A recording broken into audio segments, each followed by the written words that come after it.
Tout ça pour 1 minute. Bon, stuff Malphite. En gros, le Malphite, alors je viens de regarder une game, où ils jouent Malphite contre un et en gros, Malphite fait partie de ces persos poubelles que je n'utiliserai jamais dans quoi que ce soit, si ce n'est le moment de développement de ma chaîne où j'aborderai l'ensemble des persos pour expliquer s'ils sont forts, s'ils sont faibles, pourquoi ils sont forts, pourquoi ils sont faibles. Mais bon, c'est un truc qui viendra en programme pour l'instant, après 1 an et demi. En gros, là, c'est techniquement, je vais faire une première année où je vais apprendre, donc je vais forcer l'apprentissage de l'ensemble des bases, une deuxième demi-année où je vais développer les fondamentaux, on va dire ça comme ça, et normalement à ce moment-là je suis censé parler de l'ensemble des persos qui existent dans le jeu au moment où je recorderai le truc. Donc voilà, si c'est dans 1 an, ce sera les persos, les plus de 3 persos qui sont sortis d'ici là. Si c'est dans 2 ans, c'est les plus 4 à 6 qui sont sortis. Si c'est dans 3 ans, c'est les plus 6 à 9 qui sont sortis. Voilà. Bref. Donc voilà, c'est le seul moment où je vais parler de Malphite, ce sera pour dire ce perso il est nul à chier. Le prenez pas. Mais bon, si jamais vous voulez vraiment prendre, jouez-le, alors, comme ça, plus ou moins. Non, encore une fois, le perso n'existe pas.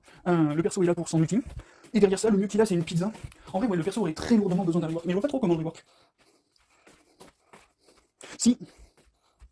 Donner à son Q l'équivalent du grab de Thresh, mais en instantané. En gros, un mélange entre le rollback. En gros, ouais, c'est un mélange, en gros, avoir le Q de Malphite, qui plutôt que de voler de la mobilité à ralentir, va forcer l'adversaire à revenir sur l'axe, et Malphite à se rapprocher sur l'axe, sans forcément les mettre en distance de melee range pour Malphite, mais en les rapprochant. En gros, c'est...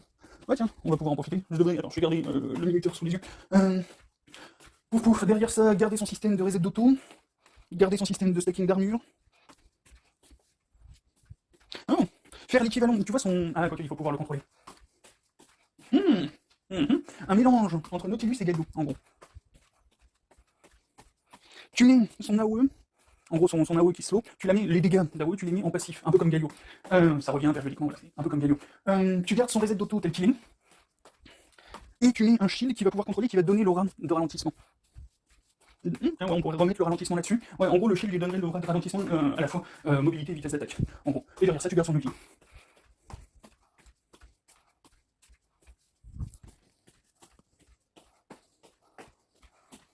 Allez, pour lui donner un équivalent de quelque chose d'utile sur son passif, la mobilité du Q. Ah, quoique, elle est déjà récupérée. Oh, ouais, mais ça peut toujours être cool de toute façon, perso, non, enfin, même avec ça. Le perso restera quand même nul à chier. Alors, ce sera quand même déjà mieux. Un grab, un pré-dash, en gros, un équivalent de mini-flash forcé sur un adversaire, plus mini-flash forcé sur soi-même, c'est toujours pris, quoi. Mais en vrai, sur son passif, sur son propre passif, un bonus de vitesse de déplacement. Léger, pas grand-chose, hein. Mais en gros, donner un intérêt au perso. Bref. Là, on aurait déjà, alors ça changerait rien au perso, enfin si, ça changerait vaguement 2-3 trucs. Tu remplaces le ralentissement par un grab, tu remplaces la vitesse de déplacement par un dash, par un target dash. Si tu veux être drôle, fais en sorte que ça puisse passer les murs. Bref, que le dash puisse passer les murs. Comme ça, il pourrait être intéressant dans la jungle. Bref, en gros, pour revenir sur le perso, en gros, perso il est nul à chier, voilà. Je viens de le grade, il est quand même nul à chier. Bon, ça donne une idée du point qu'il est nul à chier actuellement. Bref, donc, le heal, en summoner, voilà. Les summoners, heal. Pourquoi le heal? Le heal, c'est un bodyguard. Pour une raison principale, c'est un bodyguard. Le caillou est censé prendre les skill shots à la place de ses carries. Il est censé se mettre entre les 2 lignes de carry. Et il est censé tout faire pour se prendre tous les dégâts. Son shield qui revient régulièrement est là pour lui permettre de tanker les 2-3 trucs qu'il est censé se prendre. Bref, en gros c'est un bodyguard. Si jamais son rôle se fait, si jamais il se fait supplanter par un engage un peu trop violente, lui il va lui permettre de rehausser ses HP à lui et à l'allié le plus faible, ce qui va potentiellement cancel, enfin fermer la fenêtre qui venait de s'ouvrir, la fenêtre d'action qui venait de s'ouvrir, qui était en train d'être engagée. Et si jamais juste le gain de HP ne suffit pas, le bonus de vitesse de déplacement permet de se replier de façon conséquente. Bref, et comme le flash ne sert à rien sur le perso, mais que le perso étant un caillou, il a besoin d'un outil pour retourner sous sa tour en phase de lane, le heal vaut équivalent ghost plus barrière, en gros. Équivalent, hein, c'est approximativement la même chose. Derrière ça, l'Ignite, encore une fois, il n'y a aucun summoner qui lui va. Alors le seul autre summoner qui pourrait aller, c'est l'ATP, mais l'ATP, t'as besoin d'être proactif pour la rentabiliser. Si tu la prends juste pour pouvoir revenir récupérer des waves après t'être fait delete par le jungle qui vient de te gank, c'est pas un plan de jeu, ça. En gros. Pour dire comme ça, c'est pas un plan de jeu. Bref. Ignite. Ignite, pourquoi? Parce que quand il combo, généralement, il combo pour supprimer un adversaire, et donc du coup, l'Ignite est là pour permettre de supprimer l'adversaire. L'Exhaust ne sert à rien étant donné qu'il va jouer Gauntlet. En gros, étant donné qu'il joue Gauntlet Frozen dans la quasi-totalité de ses games, l'Exhaust ne sert à rien. Voilà. Et les autres trucs, le Ghost n'est pas, en gros le Ghost n'est pas intéressant à partir du moment où il achète le Gauntlet parce que globalement entre sa petite zone et le Gauntlet il n'a pas besoin de Ghost. Et derrière ça, parce qu'il joue pas Gauntlet, le Ghost ne sert à rien à part fuir et lui il fait mieux. Enfin fait la même chose en mieux parce que ça permet au moins à notre allié de survivre. La barrière sert à rien parce qu'il l'a déjà en passif. Il y a peut-être même mieux en passif d'ailleurs. 10% des PV bonus ça devient très rapidement beaucoup plus gros que 400. Non quand même pas, peut-être pas. Mais bon comme ça revient toutes les 10 secondes à la louche. Hein. Voilà, comme ça revient en maximum dizaine de secondes. Bref. Les items. Berserk. Pour taper vite. Alors encore une fois, tu peux lui mettre n'importe quel truc, c'est juste que moi, comme je ne lui mets pas de truc pour lui faciliter le farming, il a besoin d'un truc pour taper vite. Comme il joue avec le Gauntlet, derrière ça, ça lui permet d'optimiser les procs de Gauntlet. Pouf, et surtout ça lui permet de se déplacer plus rapidement. Alors, je vais expliquer déplacer plus rapidement. En gros, quand tu mets une auto-attaque, tu arrêtes de bouger le temps de mettre l'auto-attaque. La vitesse d'auto-attaque réduit ce délai d'attente entre 2 déplacements. Et donc du coup, plus tu attaques vite, plus tu te déplaces régulièrement, et plus tu te déplaces régulièrement, plus tu gagnes en vitesse de déplacement. c'est simple, rapide, efficace. Le Frozen, parce qu'il a besoin d'une source de mana, parce que Laura est corps avec son E. Ouf, hein. Et que, ben voilà, hein, ça lui donne de la CDR, vraiment, voilà, c'est Frozen Item Core. Spirit, alors je sais pas si tout le monde le considère comme Item Core, mais c'est Item Core. En gros, ça joue avec son passif, ça augmente de 25% le shield de son passif, et en gros, hein, le gros de son passif, c'est tu vas me taper dans mon bouclier le temps que je vais farmer, et moi derrière ça j'arrête de farmer quand tu me tapes, enfin quand tu commences à taper ma barre de vie, je vais arrêter de farmer et je vais me barrer. Donc du coup, ben, globalement, jouer avec la grosseur de son shield, ça permet de prendre des actions en gros, on va dire, plus longues que la normale, 25% plus longues que la normale. Ce qui est quand même pas mal. Augmenter ta capacité de trade de 25%, ouais, si ta durée de trade de 25%, c'est cool. Voilà. Pour moi, en tout cas, c'est court. Ça lui donne son option de RM, voilà. Le gantelet, pour pouvoir slow. Voilà, encore une fois, c'est court sur le perso. Désespoir infini pour Armor RM, CDR et le soin, c'est surtout le soin. Parce qu'en gros, globalement, le perso, jusque-là, il fait rien. Hein, alors oui, il tape un petit peu vite avec les berserk, oui, il t'empêche de taper vite avec le Frozen, oui, il tient un petit peu plus que les Malphite normaux, parce que, enfin, les Malphite qui n'ont pas le Spirit, parce que justement, le Spirit, oui, il est casse-couille avec son gantelet, parce que, ben, c'est Malphite. Mais en dehors de ça, voilà, c'est une fois qu'il a son shield qui est tombé, c'est fini, il sert plus à rien. Bref, bon, voilà. Et donc du coup, le désespoir infini te permet de rester, étant donné qu'avec le gantelet tu restes toujours, gantelet plus pizza, globalement tu restes toujours en melee range dans les cibles, bah avec ça au moins tu lui fais quelques petits dégâts supplémentaires qui sont convertis, qui sont multipliés par 2,5 et convertis en HP. Bon.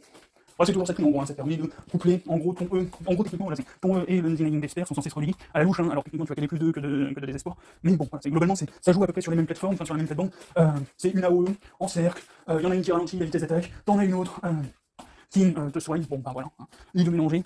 Et derrière ça, tu joues avec la DMP des supports, le sec de l'explorateur. La raison est très simple, en gros, t'as besoin de vitesse de déplacement, parce que c'était bien c'est bien de pas prendre la TP, parce que ton perso n'optimise pas la TP, mais t'as quand même besoin de revenir en ligne rapidement. Et derrière ça, quand t'appuies sur R, globalement, le concept de ton R, c'est de donner une fenêtre d'engage à ta team. En gros, t'appuies sur R, l'équipe adverse est complètement CC, ceux qui sont pas CC sont occupés à te défoncer la gueule, et derrière ça, toi, il y a ta team qui peut arriver en mode raz de marée pour fracasser tout ça. Ben, le fait d'avoir la DMP du support, ça permet à tes alliés de venir plus rapidement. Et donc, du coup, ben, ça donne des free engage. Bref. Les runes, la comète, parce que, alors, étant donné qu'il joue heal, alors j'ai pas vérifié la stat, mais normalement, le heal étant un soin, il devrait pouvoir proc Airy, et donc, du coup, sur des match-up mêlés à la Sion, tu vas pouvoir perma-proc Airy. Ça pourrait être intéressant dans certains cas, dans certains match-up, dans certains cas très précis, mais bon, voilà, normalement, voilà, c'est comète. On va aller pour le combo avec Comet Scorch parce que de toute façon, t'as rien d'autre. Enfin, les autres, si l'occasion il semble pour être intéressant si ça se la capé, mais tu t'en fous de se la capé. Le gain de mobilité dans la rivière sert à rien. Encore une fois, faudrait que ce soit sur un truc, faudrait que ce soit généralisé sur pas les lanes, en gros. Dans la jungle, dans la river. Ouais, faudrait que ce soit un gain de mobilité qui soit généralisé, pas spécifique seulement à la rivière. Si c'était ça, ok. Peut-être, mais là non, ça sert à rien. Donc du coup, le Scorch pour combo avec la comète et augmenter ta puissance de poke. Le double poke de CDR, le double proc de CDR, parce que ben, comme ça tu vas pouvoir récupérer ton ulti plus régulièrement. Et donc du coup, bon bah voilà, c'est cool. En gros, hein, ton perso devient utile plus régulièrement. Pour un perso qui n'a que l'ulti comme centre de gameplay, bon, ça me semble obligatoire, surtout quand tu prends comète. Le reset de CD, ça te permet d'accélérer ta rotation de sort qui permet d'opti-proc le gantelet. Derrière ça, le triomphe et la CDR, parce que tu manques de CDR. Alors avec la rune, avec les deux runes de CDR, t'arrives à 80 de CDR. C'est quasiment à 100 et à 50% de CDR. Bref, en gros, là, ça te permet de te rapprocher un petit peu des 40% de CDR. Bref. Non, c'est pas tu te rapproches, tu dépasses, mais quasiment 45. Film de vérifier. Mais bon, en gros, là, en petite rune, tu prends la CDR parce que t'as déjà des berserk et là tu te rapproches encore plus des 50%. Bref, le triomphe est là pour jouer sur le fait que ta team va réussir à te rejoindre. Si ta team arrive à te rejoindre, globalement, il y a au moins un kill qui part avec Ignite. Et derrière ça, normalement, t'as moyen avec le recyclage de CD et le fait que tu joues un Malphite avec un gantelet énorme, il y a moyen de potentiellement récupérer pas mal de trucs. Et en gros, là où avant un Denying Despair, tu cales un R, tu meurs, avec une Denying Despair, tu cales un R, t'as des chances de participer au combat suffisamment longtemps, voire peut-être même de survivre au combat. Avec le triomphe, si ta team random pas trop, ou si toi tu ne random pas trop, alors si ta team n'est pas AFK dans la base, ou si toi tu ne random pas trop comme un fils de pute, normalement avec le triomphe tu t'en sors en vie tout le temps. Voilà, il n'y a pas un moment où tu cales ton R, et où, sauf si tu random, ou sauf si ta team refuse de jouer. Bref. Et donc du coup avec ça, tu finis par te retrouver avec un Malphite. Bon, c'est toujours Malphite. Donc du coup il sert à rien, c'est-à-dire prends 7, il fera la même chose en mieux. Bref, prends plus ou moins n'importe quel perso parmi les golems, t'auras un meilleur résultat que Malphite. Bref, en gros voilà. Putain, quand j'y pense. Ouais non. Même Nautilus est mieux que Malphite. Même Nautilus est meilleur que Malphite. C'est le genre de truc où ça fait mal, tu vois. Tu regardes le truc comme ça, t'es là, mais... Ah. C'est-à-dire que l'ulti fait exactement la même chose sans avoir besoin de te suicider. Le Q fait ce que tu voudrais faire avec le Q de Malphite en mieux. Et encore, le Q de Nautilus, c'est ce qui fait que le perso est nul à chier. Quand t'es obligé de te suicider encore une fois pour faire quelque chose, bon là. L'AOE fait à peu près la même chose, le shield fait à peu près la même chose, globalement. Nautilus, c'est Malphite, qui ne dépend pas que de son ulti pour faire des trucs. Et qui a un ulti qui lui demande pas de se suicider, en gros. Bref, bon, encore une fois, voilà, ce Malphite fait tout ce que tu demandes à un Malphite, et un petit peu plus, en gros. Et à partir de là, ben... Encore une fois, tu vas jamais rien faire avec Malphite, hein. Mais là au moins tu fais des trucs. Ton ulti sert à quelque chose. Derrière ça, une fois que t'as ulti, sauf si ta team random comme des merdes, globalement ça va à peu près. Bref. En gros, voilà. Ouais, tous.